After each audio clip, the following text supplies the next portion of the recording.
Isang ordinaryong araw ang inaasahan ng pamilya. Isang araw na dapat ay puno lamang ng mga simpleng sandali. Pag-aaral, paglalaro, at pag-uwi sa tahanan. Ngunit sa isang iglap, nagbago ang lahat. Brutal na pinatay ang 8 taong gulang na grade 3 student. 8 taong gulang sa San Pablo City sa Laguna. Tagtad ng taga ang biktima ng matagpuan. Kalunos-lunos ang sinapit ng biktima. Rumal-dumal na krimen na ito kung saan ay halos sa mapugutan pa ang biktima.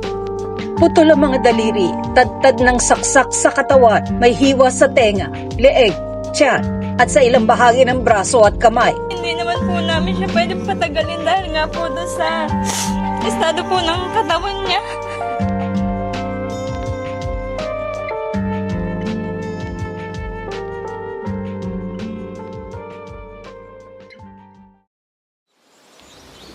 Ayan, tanghali ka niya. Ayusin muna natin ito. Tapos, pagkatapos nito, saka kita hatid sa school pagkatapos ko maligo, ha? Yan. Yan muna. Liligo lang ako.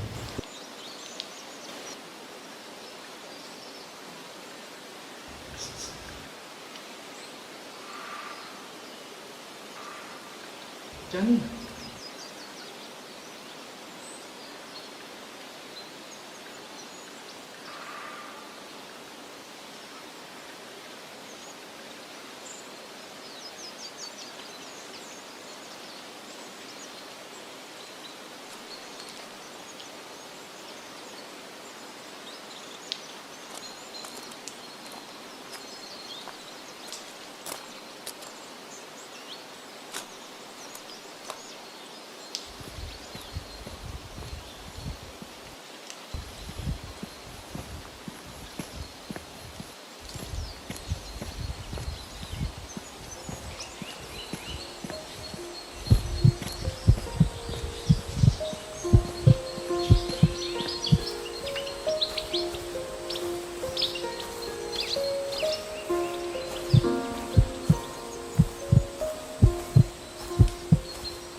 Tara, papasok mo tayo.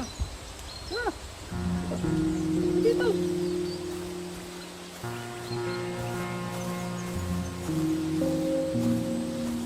Saan po tayo pupunta? Sasama lang kita papunta sa school mo. Alam ko yung nangyari sa inyo ng anak ko. Po? Kaya ayokong inaaway ang anak ko eh.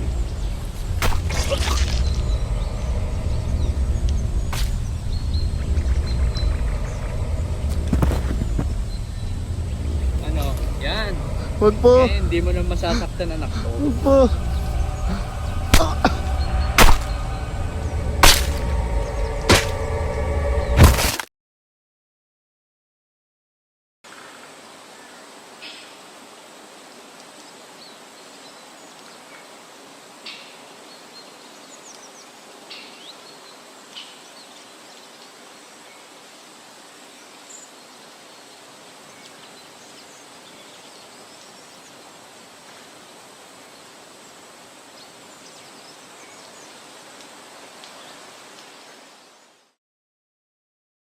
Hello!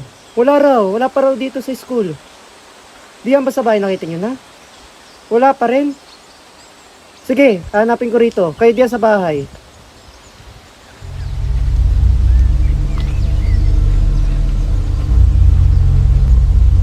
Gianni! Gianni! Gianni! Gianni! Gianni, nasa ka na, Gianni? Gianni! Gianni! Gianni, nasa ka na, Gianni?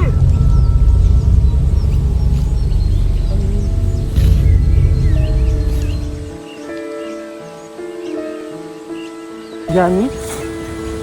Gianni? Gianni?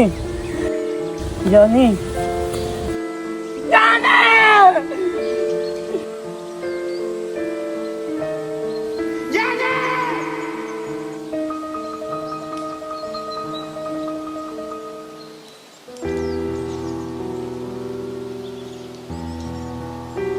Tabi kayo dyan, tabi!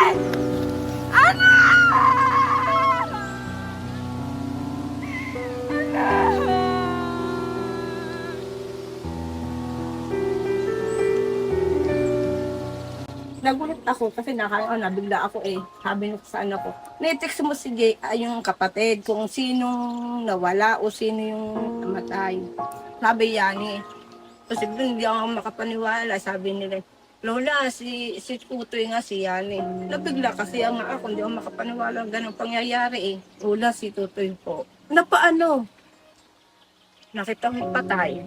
Paano nangyari? Sabi, Lola, hindi po namin paano pangyayari. Punta na agad ako doon. Nung araw na yung mismo na nasabi sa akin na ganun pangyayari. Exact ng pagpunta ko doon, nakasabay ko yung anak kong galing sila sa barangay hall at tawag ko. Sabi, ginini, sabi ng gano'n. Kung ano na, kumusta nanay? Doon pa si Tutoy. Dahil na hindi pa pwede pakaalma kasi wala pa daw yung soko. Hindi ko tinitingnan yung mukha ng apo ko eh. Ayaw ko makita ng gano'n. Sabi niya, ano pangyayari baga, inay? Yung batang yun, ako'y bibihisan. Papasok nga yun eh, araw na yung pasok. Ano nangyari? Nakita niya yung kanyang anak nakabalakta na. Niyapos agad niya. Eh, dapat hindi, bawal yun. Siyempre, ikaw ina, wala yung anot pa. Niyapos ko, nakita mo pangyayari mo yun eh. Talagang nakita ko yung ba. Pero nung may takot yan. Yes, pangyayari sa akin, apo ko, ako doon ako nabigla ko. Hindi ko, ayun ang alam kong pangyayari. Sabi naman daw nila, para yung kasing apo ko, makulit. Siyempre, mga bata, makulit yan. Hindi mo masasabi. May nakulitan sa kanyang kalaro. Siyempre, nag-aaway mga bata. Ano yung ama? Siyempre, masakit sa akin. Kahit yung apo ko yung napalayo sa akin, hindi ako nag-alaga. Kasi lahat ng apo ko, ako nag-aalaga lahat yan. Kasi ang pangalan siya, hindi naman sa kapatid lang naman ng aking manugang. Ito, lumaki-laki na nga, itong malapit na sa kanila, bumabawi yung ina ko. Ang masakit na sa kanya, kung kailan siya nabawi doon sa kanyang anak, sa kaganon pa nang yun. Yun ang pinakamasakit sa kanya. Nagkuman naman ko yung mga apo ko, hindi ko yung masakit yung nangyari yan, hindi na ako makakain agad. Pero sa ngayon, nagkahiring pa sila. Kasi may isang buwan na ng pangyayari, hindi pa rin naano. Ako naman laging nagbabalik, tinatanong ko, ano nini, kumusta na kung kako nini Tutoy? Nasagot na ba na yung ina? Wala pa eh. Pinaka-problema lang rin po talaga sa pag-iimbestiga ngayon, yung proseso po na mabagal. Parang mabagal. Kasi kung isa rin na alam nila yan, nalitas na. Matagal-tagal na din nga eh. Ako gusto nga din parang matapos na parang yung gumawa sa aking apo. Mabigyan ng hustisya. Oo, mabigyan ng hustisya. Di ba yung matandaan, wala yung bata.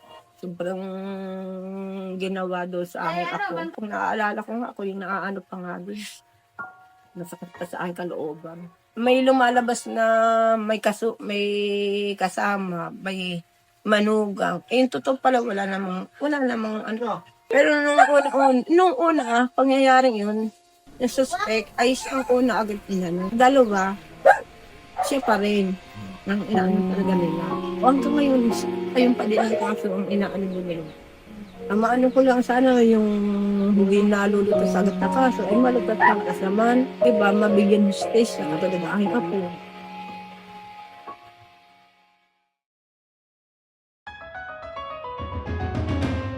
Awa niyo na po.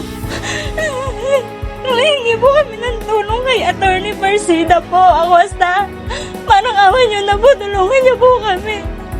Sa bawat pamilyang nawalan, sa bawat batang hindi na makakauwi, iisa lamang ang kanilang panawagan. Hindi katahimikan, hindi pangako, kundi agarang katarungan. Dahil sa huli, ang tanong ay nananatili. Pulisya, nasaan na ang hustisya?